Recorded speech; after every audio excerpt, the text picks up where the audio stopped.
I hope आप सभी ने अपना आंसर लिखा होगा। देखते हैं इन क्वेश्चन के आंसर हम कैसे लिख सकते हैं। ऐसा क्या स्ट्रक्चर हम बना सकते हैं, ऐसे क्या कंटेंट और कीवर्ड हम उसके अंदर डाल सकते हैं जिसकी मदद से एक डिसेंट आंसर तैयार हो सकता है। These ends may not be holistic but you can use them as a compass through which you can evaluate your answer whether you have written your answer in the right direction or not। चलिए इन्हें देखते हैं। हमने इस question को discuss किया था। इस आंसर के इंट्रोडक्शन की शुरुआत आप हमारे इंडिया के अंदर कैसे लैंग्वेजेस हैं और उनके बारे में कुछ भी डिटेल बताकर इंट्रोडक्शन की शुरुआत आप कर सकते हैं। आप कुछ ऐसे कीवर्ड्स डाल सकते हैं जिससे कि आपका इंट्रोडक्शन काफ़ी एनरिच लगेगा। आप लिख सकते हैं with no single Indian state being homogeneous in terms of language, India is home to more than 19,500 languages और dialects as mother tongues according to 2011 census. हमारे इंडिया का सुप्रीम लॉ है हमारा खुद का कॉन्स्टिट्यूशन, जिसके अंदर हमारी लिंग्विस्टिक डाइवर्सिटी को प्रोटेक्ट करने के लिए कई तरह के तरीके दिए गए हैं। और फिर आप लिंक करके इंट्रोडक्शन को मेन बॉडी से लिंक करके बताएंगे कि ये तरीके के कॉन्स्टिट्यूशनल प्रोविज़न है जो हमारी लिंग्विस्टिक डाइवर्सिटी को प्रोटेक्ट करते हैं। अब आप इनको एक एक करके मेंशन करेंगे और उनके बारे में थोड़ा सा ब्रीफ मैनर में डिस्क्राइब कर सकते हैं।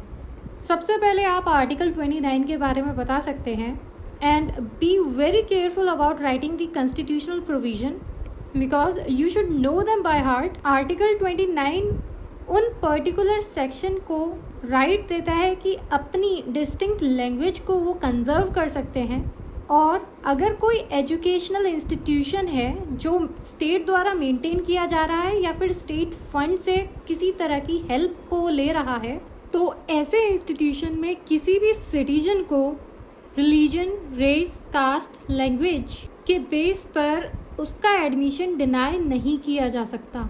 यहाँ पर आपने ध्यान दिया होगा तो वर्ड लैंग्वेज आया था।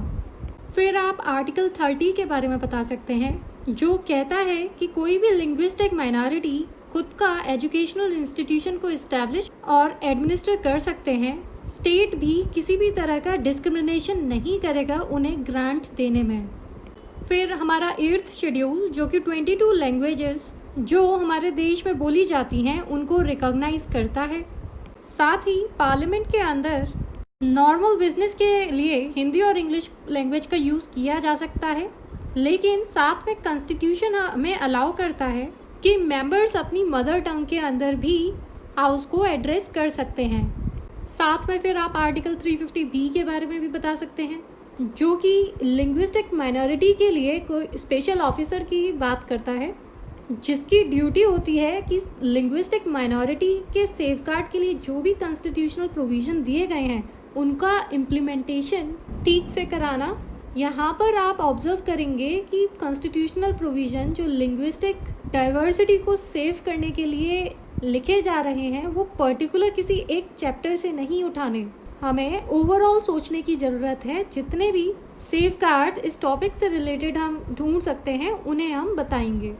फिर आप बता सकते हैं कि कॉन्स्टिट्यूशन स्टेट्स को छूट देता है कि अब वो अपनी ऑफिशियल लैंग्वेज को खुद डिसाइड कर सकते हैं, और फाइनली अगर ज़रूरत पड़ी तो प्रेसिडेंट भी तो किसी स्टेट के लिए ऑफिशियल लैंग्वेज को डिक्लेयर कर सकते हैं in order to protect the linguistic interest of minorities in the states. Question के दूसरे पार्ट को एड्रेस करेंगे। यहाँ पर हम बताएंगे लिंग्विस्टिक डाइवर्सिटी को प्रोटेक्ट करने की क्या सिग्निफिकेंस है। इसे हम कुछ सब हेडिंग्स के अंदर क्लासिफाई कर सकते हैं। सबसे पहला पॉइंट इकोनॉमिक डेवलपमेंट लिख सकते हैं। इसके अंदर बता सकते हैं जहाँ पर रिच लिंग्विस्टिक डाइवर्सिटी होती है वहाँ पर इकोनॉमिक डेवलपमेंट के एरिया में सभी लैंग्वेज यूज़र को इक्वल राइट्स मिलते हैं। इसका मतलब माइनॉरिटी लिंग्विस्टिक ग्रुप को हाई क्वालिटी एम्प्लॉयमेंट अपॉर्चुनिटीज़ मिलती हैं, एंड देन इससे ओवरऑल ह्यूमन डेवलपमेंट भी होता है। ह्यूमन डेवलपमेंट गोल्स मतलब no poverty, zero hunger, good health and well being. अगर लिंग्विस्टिक डाइवर्सिटी नहीं होगी तो एक तरह से बैरियर बन जाएगा इन गोल्स को अचीव करने में। अब ये चीज़ भी हमें पता है जो हम अपने एंसेस्टर से सीखते हैं, जो ट्रांसफ़र होकर आता है हमारे पास, वह अर्थ के इकोलॉजिकल कंजर्वेशन में हेल्प करता है। सेम केस है लिंग्विस्टिक डाइवर्सिटी के साथ। ये लैंग्वेज बहुत पहले से बोली जाती हैं इसलिए उनकी अपनी इम्पोर्टेंस है जिसे हमें कंजर्व करके रखना चाहिए। नेक्स्ट पॉइंट, सोशल इंक्लूजन के अंदर यह काफ़ी हेल्प करती है। लिंग्विस्टिक माइनॉरिटी ग्रुप्स को अपॉर्चुनिटी प्रोवाइड करती है कि सोसाइटी एट लार्ज लेवल पर वह इंटरेक्ट कर सकें, जिसकी वजह से उनका सोशल इंक्लूजन बढ़ता है। फाइनली आप बता सकते हैं कि language is the medium of expression, जिसकी वजह से काफ़ी तरह से इंटरकल्चरल डायलॉग करने में हेल्प मिलती है। फाइनली आप कंक्लूजन दे सकते हैं कि 21st सेंचुरी के अंदर जहाँ पर ग्लोबलाइजेशन बढ़ता जा रहा है, ऐसे कंडीशंस को देखते हुए हमारे पॉलिसी मेकर्स को इस तरह के सस्टेनेबल डेवलपमेंट मॉडल बनाने चाहिए जो लिंग्विस्टिक डाइवर्सिटी को प्रमोट करे और हमारा वर्ल्ड और सोशली इंक्लूसिव बने। इस तरह से आप अपना आंसर कंक्लूड कर सकते हैं। आई एम श्योर इसके और भी तरीके होंगे आंसर को कंक्लूड करने के, and we will be happy to know. हमने इस क्वेश्चन को भी डिस्कस किया था जिसमें डेटा लोकलाइजेशन के बारे में बात हो रही है। देखते हैं इसके इंट्रोडक्शन की शुरुआत कैसे कर सकते हैं। आप इस तरह से बता सकते हैं कि recently personal data protection bill 2019 को इंट्रोड्यूस किया गया था, जिसके अंदर इंडिविजुअल को ग्रेटर कंट्रोल दिया गया over how their personal data is collected, stored and used. Privacy को लेकर काफ़ी चीज़ें प्रॉमिस की गई इस बिल के अंदर। ओवरऑल यह काफ़ी हेल्पफुल भी है, लेकिन इसके साथ ही ये क्रिटिसिज्म को भी अट्रैक्ट करता है। अब आप अपनी मेन बॉडी के अंदर दोनों साइड बताने के लिए argument in favour of data localisation बनाकर लिख सकते हैं, और दूसरा argument in against of data localisation की हेडिंग बनाकर अपने पॉइंट्स को मेंशन कर सकते हैं। तो सबसे पहला पॉइंट हम बता सकते हैं, डेटा लोकलाइजेशन की मदद से हम नेशन की सोवरेनिटी को बचा सकते हैं, क्योंकि इंडियन डेटा को एज ए रिसोर्स यूज़ किया जा सकता है हमारे खुद के नेशनल इंटरेस्ट में, क्योंकि इसके काफ़ी इकोनॉमिक और स्ट्रैटेजिक यूज़ हो सकते हैं।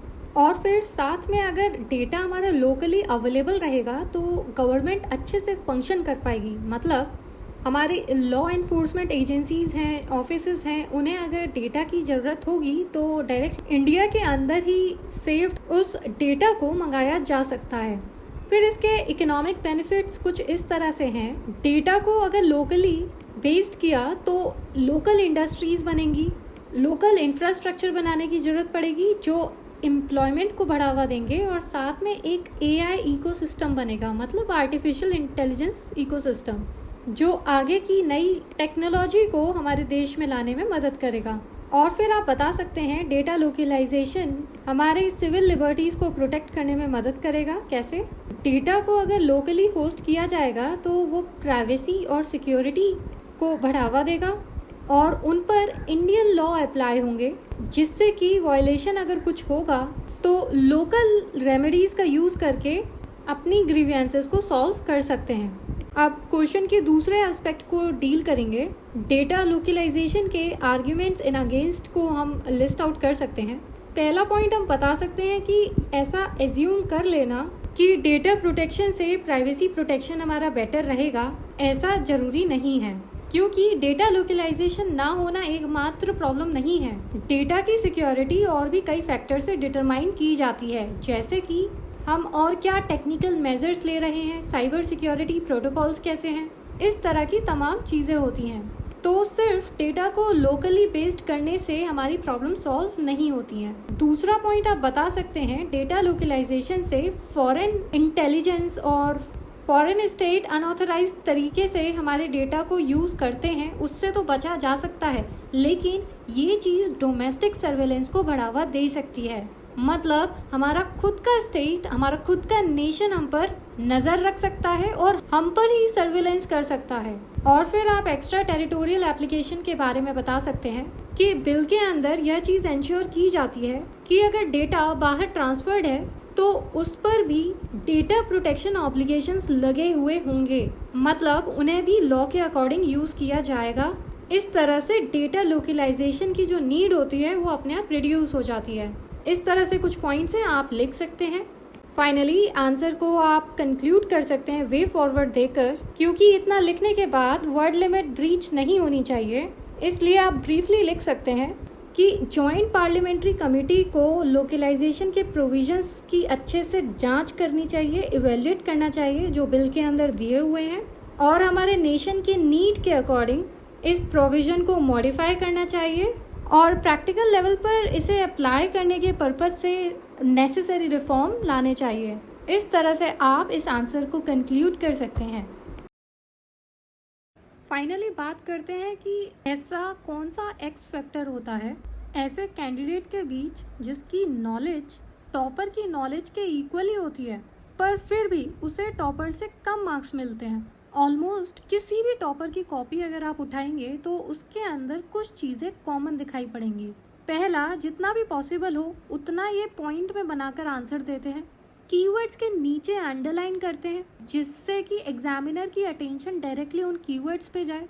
तीसरा, आंसर के अंदर विजिबिलिटी बनी रहे उसके लिए शॉर्ट पैराग्राफ्स बनाते हैं 5 to 6 लाइंस के। डिपेंड्स ऑन इंडिविजुअल हैंडराइटिंग, जितना पॉसिबल हो वहाँ पे फ्लो चार्ट्स, डायग्राम, मैप लगाने की कोशिश करते हैं और इस तरह से एक एक्स फैक्टर आंसर के अंदर आ जाता है और उनकी कॉपी दूसरों की कॉपी से अलग दिखाई पड़ती है। आप भी इन बातों का ध्यान रखिए, डेली आंसर राइटिंग करते रहिए जिससे कि ये सारी चीज़ें आपकी आदत में आ जाए। इतना ही इस वीडियो में। Keep writing, all the best, see you in the next video.